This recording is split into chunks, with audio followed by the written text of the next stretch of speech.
नमस्कार. Life with रंजनामध्ये सर्वांचे सहर्ष स्वागत आहे. मैत्रिणींनो, पावसाळ्यात ताजी आणि कोवळी दोडकी भरपूर प्रमाणात मिळतात. तर आज मी तुम्हाला माझ्या पद्धतीची डाळ घालून दोडक्याची आमटी कशी बनवायची हे तुम्हाला दाखवणार आहे. इथे मी 1/2 किलो दोडकी घेतलेली आहेत. आता दोडकी घेताना नेहमी कोवळी आणि ताजी बघून घ्यायची. मोठा दोडका असल्यामुळे त्याचे 2 भाग मी केलेले आहेत. असा छान कोवळा दोडका आहे. आता या दोडक्यापासून आपल्याला आमटी करायची आहे. तर त्यासाठी मी इथे छोटी अर्धी वाटी मूग डाळ भिजत घातलेली आहे. तर दोडका चिरायला घ्यायचा आहे. त्याआधी आपल्याला या दोडक्याच्या शिरा काढून टाकायच्या आहेत. नेहमी दोडक्याच्या शिरा काढून टाकायच्या. त्यानंतर दोडक्याचे दोन्ही टोकाचे भाग काढून थोडं चेक करायचे आहे की दोडका कडू आहे की नाही. कधीकधी पावसाळ्यात दोडका कडू असण्याची शक्यता असते. आता मी चेक केलेला आहे की हा दोडका कडू नाही. तर या दोडक्याचे आपल्याला बारीक तुकडे करायचे आहेत. इथे मला आमटी बनवायची आहे, त्यामुळे मी दोडक्याचे बारीक तुकडे करून घेणार आहे.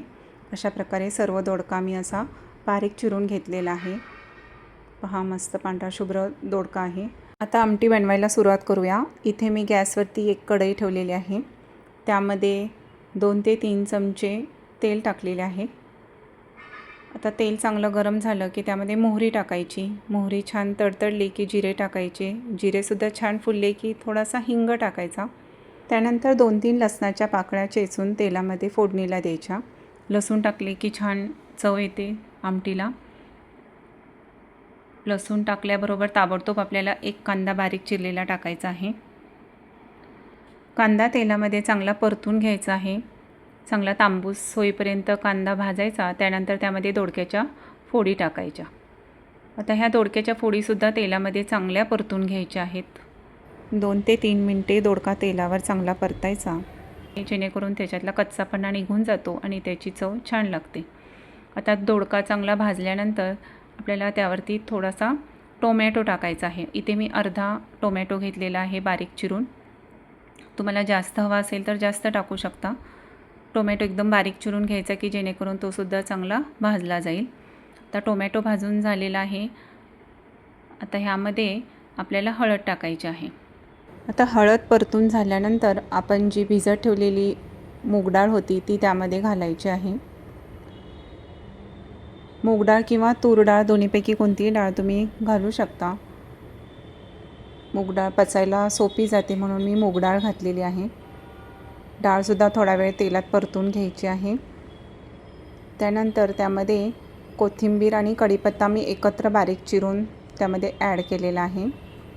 तर लहान मुलं कढीपत्ता बाहेर काढतात म्हणून मी कोवळीपणा असतील तर कोथिंबीर बरोबरच बारीक चिरते आणि अशा प्रकारे मी त्यामध्ये चिरून टाकलेला आहे. आता त्यानंतर आपल्याला लाल तिखट टाकायचं आहे. इथे माझ्याकडे कांदा लसूण मसाला आहे घरचा, तो मी 4 चमचे टाकणार आहे. मला थोडी तिखट आमटी करायची आहे म्हणून मी थोडा जास्त मसाला टाकते आहे. असा मसालासुद्धा तेलात छान परतून घ्यायचा. मसाला छान परतून घेतल्यानंतर त्यामध्ये गरम पाणी घालायचे आहे. आता आपल्याला जेवढी आमटी बनवायची आहे त्यानुसार गरम पाणी ओतायचे आहे. आमटी ओतताना डाळ आणि दोडका शिजण्यासाठी सुद्धा थोडं पाणी लागणार आहे. त्या हिशोबाने पाणी ओतायचे आहे. थोडं पाणी आटणार आहे त्यातले. त्यानंतर त्यामध्ये मी चवीपुरतं मीठ टाकलेलं आहे आणि थोडासा गुळाचा खडा टाकणार आहे. गूळ घालणं ऑप्शनल आहे. तुम्हाला जर आवडत नसेल तर नका टाकू. त्यानंतर त्यामध्ये शेंगदाण्याची कूट 2 चमचे टाकायचे आहे. अति जास्त शेंगदाण्याचं कूट टाकायची नाही, कारण आपण डाळ घातलेली आहे त्यामुळे आमटी मिळून येणार आहे डाळ शिजल्यानंतर. आता ही आमटी आपल्याला मीडियम गॅसवरती 15 मिनटं शिजवायची आहे. 15 मिनटानंतर बघायचे आहे की आमटी शिजले की नाही.